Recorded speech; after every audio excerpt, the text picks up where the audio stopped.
Welcome back, everyone. Today we're going deep on a figure who's sparked a lot of debate and discussion over the centuries, the Virgin Mary. Yeah, she's a fascinating figure. Definitely complex. Really complex, and you've sent over some great sources on this. So we've got the canonical Gospels, Matthew, Mark, Luke, and John, Of course. and we've even got Acts of the Apostles in the mix. But it's cool that you've included some apocryphal texts, too, like the Gospel of James. That one's always intriguing. It gives us a different perspective, certainly fills in some gaps, or at least tries to. Tries to, Yeah. right. And we're not just sticking to religious texts either, right? We've got some historical records in here, art depicting Mary throughout the years, even some modern takes on her. I think it's important to see how her image has evolved over time, because she's not just this figure confined to the pages of a book. Exactly. And you mentioned you're coming at this from like a red pill perspective, which is awesome. Yeah, I am. So we'll definitely be examining her story with a critical eye, exploring the different ways people have interpreted her, the historical context, all of that.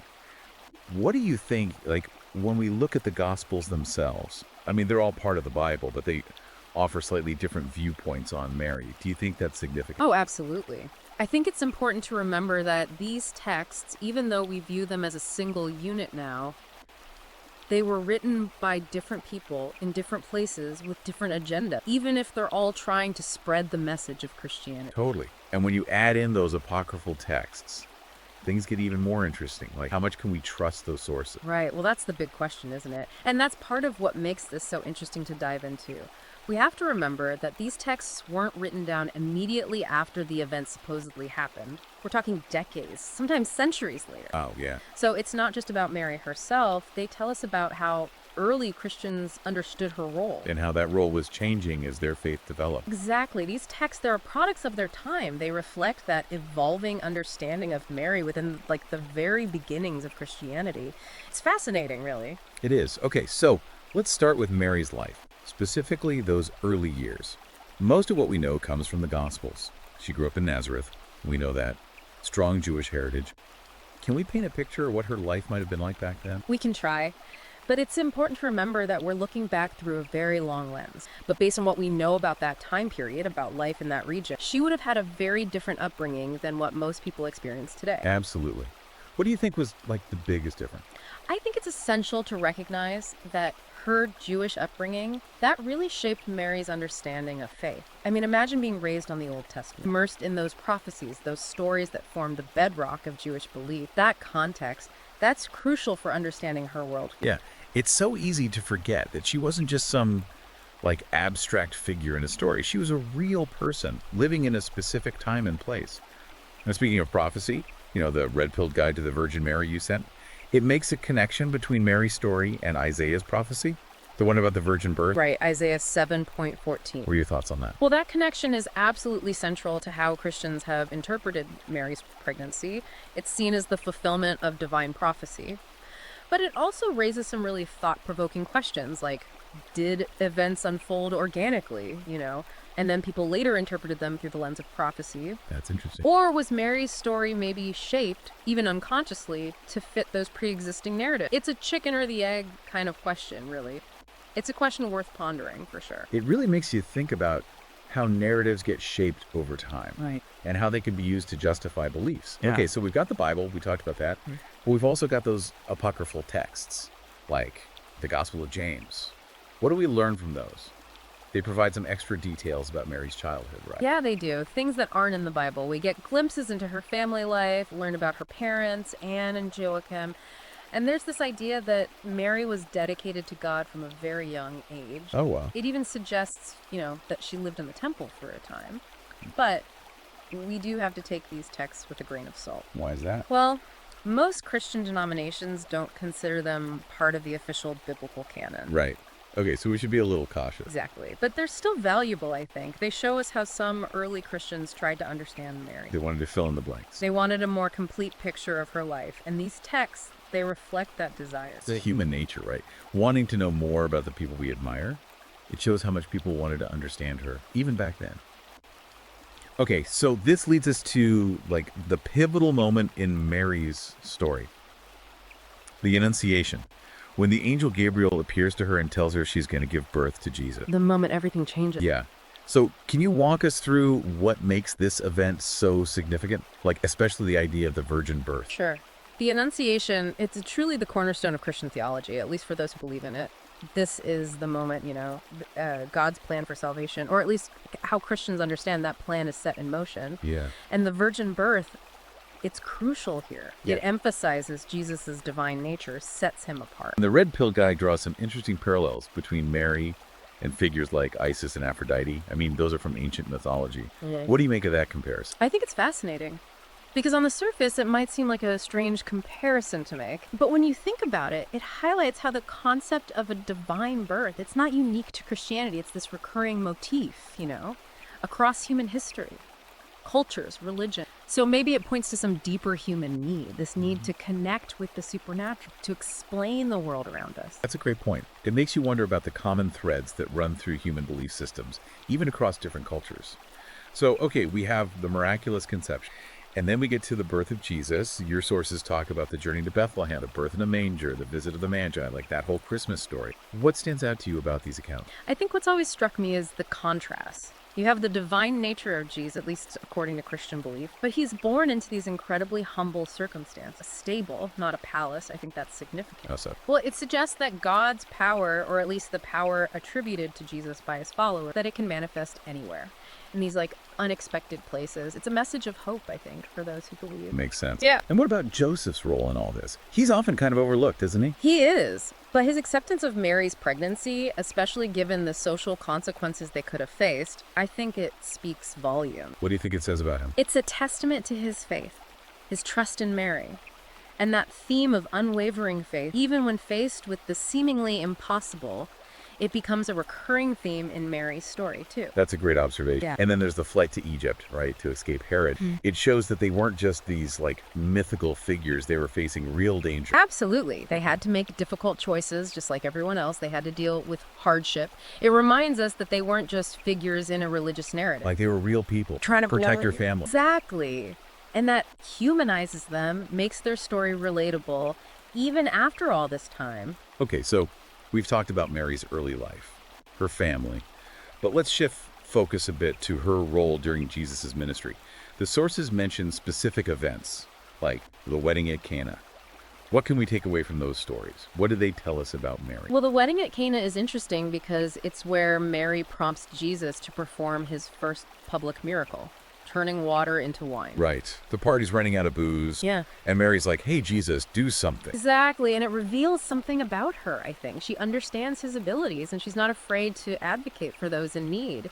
It's almost as if she's like this intermediary between Jesus and the people, even at this early stage. It foreshadows her later role as an intercessor. Exactly, and when we look at this through the lens of Marian devotion, it makes sense how this event contributed to her image as a powerful figure. The one who can appeal to God on humanity's behalf. Right. So speaking of Marian devotion, the sources talk about how that started to develop really early on in the church. Was that a rapid thing? Yeah. Or more of a gradual development? It was a slow burn. Mary's role, it evolved over time. In the Acts of the Apostles, for instance, we see her praying with the disciples. So she was definitely involved in that early Christian community, but it took a while for Marian devotion to really become widespread. So what do you think sparked that surge in devotion? What were some of the key factors? I think it was a combination of things. The Catholic Church's influence grew, and then you had the rise of religious orders like Franciscans. They really emphasized Mary's humility, her compassion. They loved Mary. They did. And even, the blending of some pre-Christian elements into her veneration, that played a role, like the incorporation of some of the imagery and ideas associated with earlier mother goddesses. It's amazing how her image adapted to different cultural contexts over time.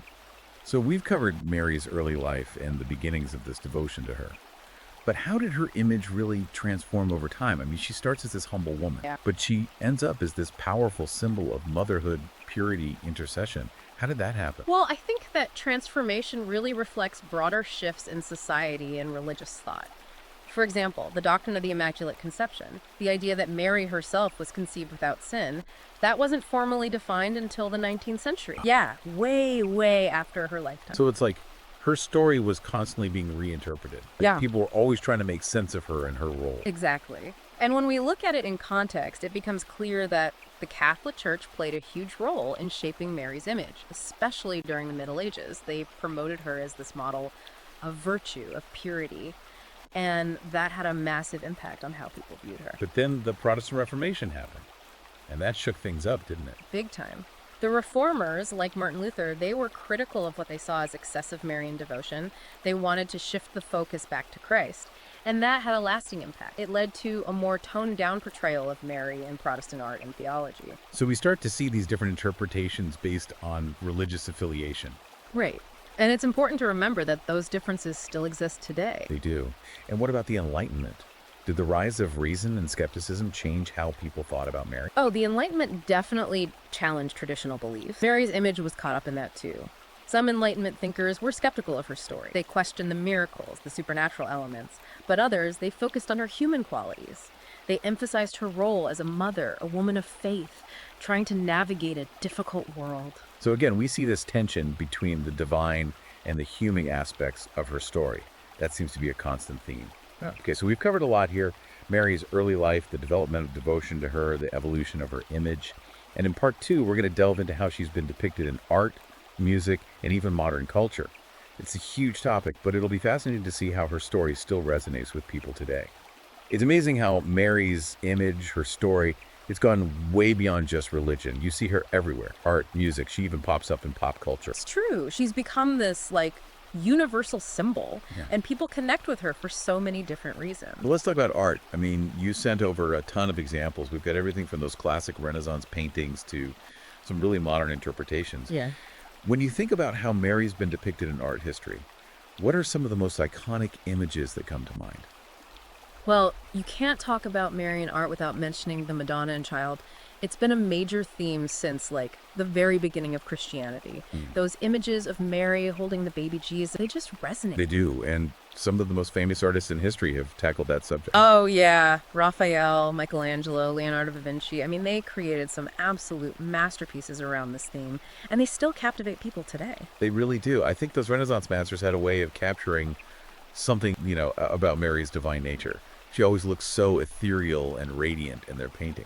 But I wonder how different artistic styles have influenced her portrayal over time. How has she been depicted differently in different periods? That's a great question. And you're right, as artistic styles changed, so did Mary's image. In the Byzantine period, for example, you see a much more stylized, more iconic representation. What do you mean by icon? Well, she's often shown in this very frontal pose, holding the infant Jesus. There's not a lot of background detail. It's all about conveying a spiritual message.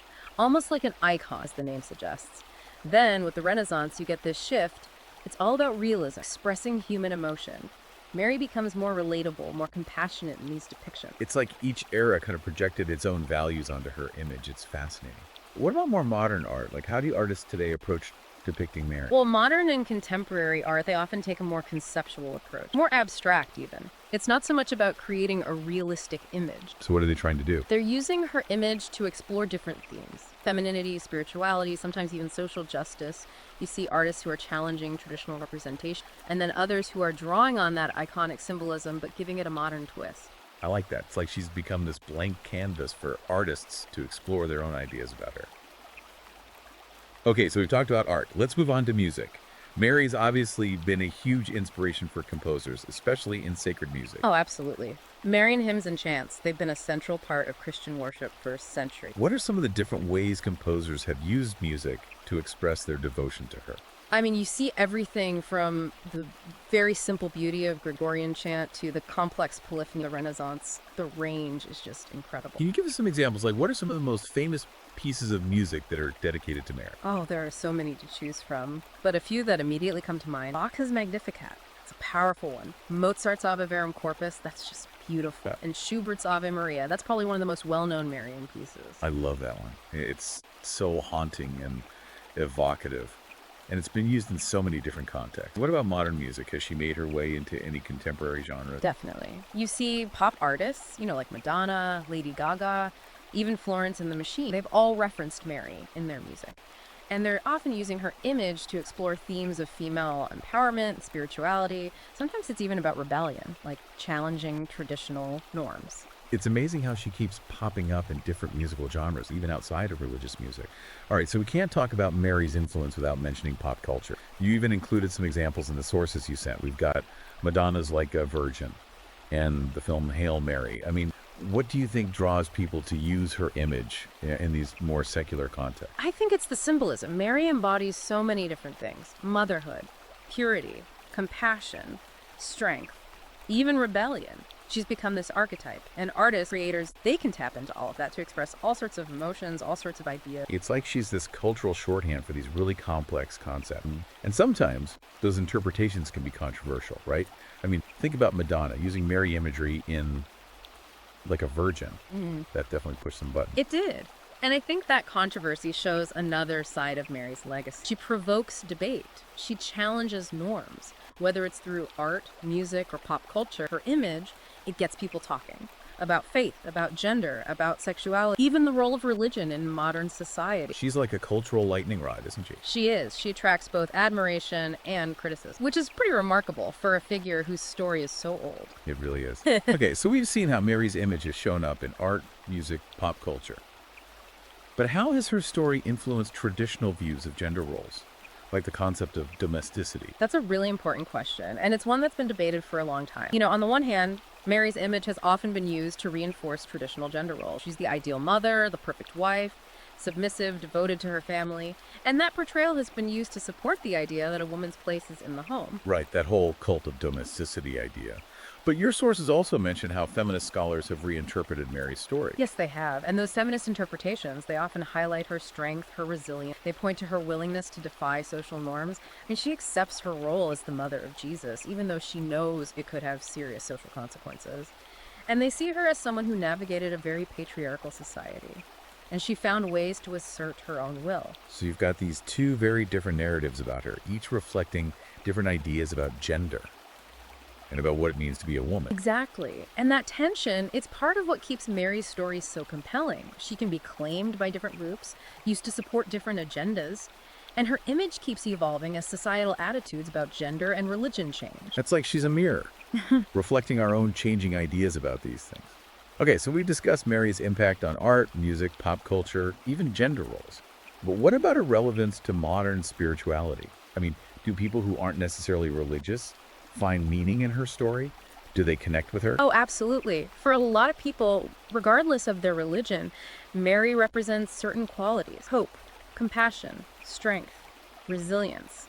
And they see her as a source of inspiration, someone who embodies the ability to overcome hardship. It's like she transcends religious She boundaries. does. And even people who don't believe in the literal truth of her story, they can still find value in her symbolism and the lessons her life embodies. It's a powerful idea. So she's kind of become this trans-religious archetype, someone who speaks to a universal human experience. Exactly. And then you have the phenomenon of Marian apparitions, too, which is a whole other fascinating aspect of her story. Yeah, those stories are wild.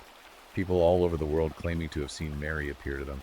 It's definitely a powerful testament to the enduring power of belief and that human need to connect with something beyond ourselves, something divine. And I imagine that for the people who believe they've experienced these apparitions, it must be incredibly meaningful.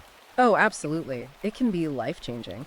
But of course, there's also a lot of skepticism surrounding these events. Not everyone buys into it, and there have definitely been hoaxes and misinterpretations over the years. But for many, the possibility of that kind of miraculous encounter, it's a source of hope.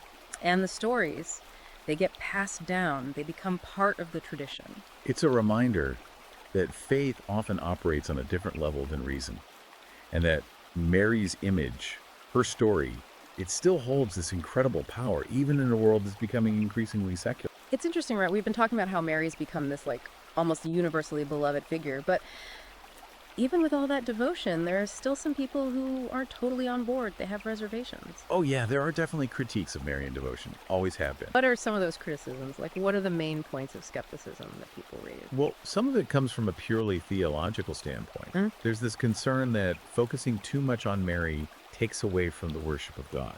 Right, so it's about keeping the emphasis where it should be, on God, not on Mary. Exactly. Some worry that it's getting too close to idolatry. I can see that. What other concerns are there? Some people question the historical accuracy of some of the doctrines associated with Mary, like the Immaculate Conception, for example. Right, the idea that she was conceived without sin. Yeah.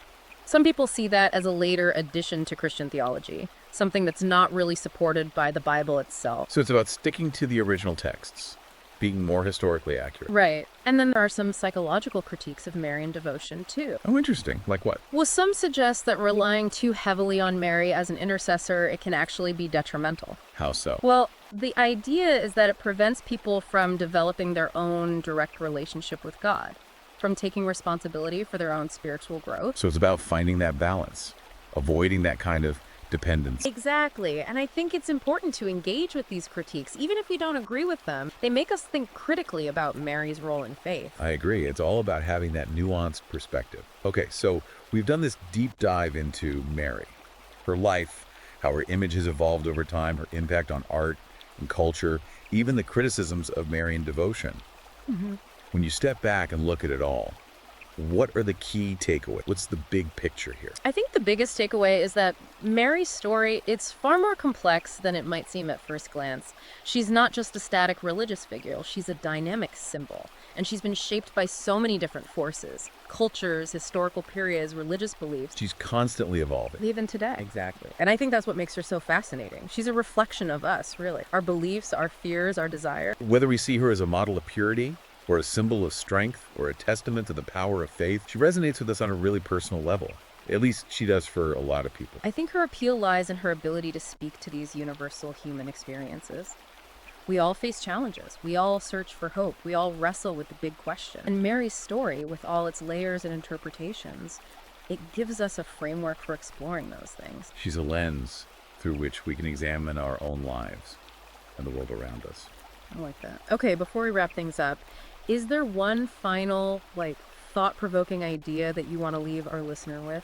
Something for them to chew on as they continue their own exploration of Mary? Sure. I think the most important thing to remember is that Mary's story, at its core, it's about the power of belief and the potential for transformation.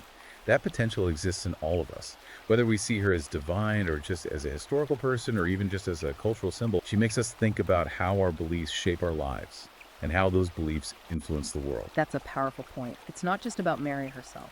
It's about what she represents, how she continues to inspire us, to challenge us. And really, what we've done here is just scratch the surface. Yeah, there's so much more to explore. There's a ton of information out there, books, articles, websites. If you want to keep learning about Mary, you definitely can.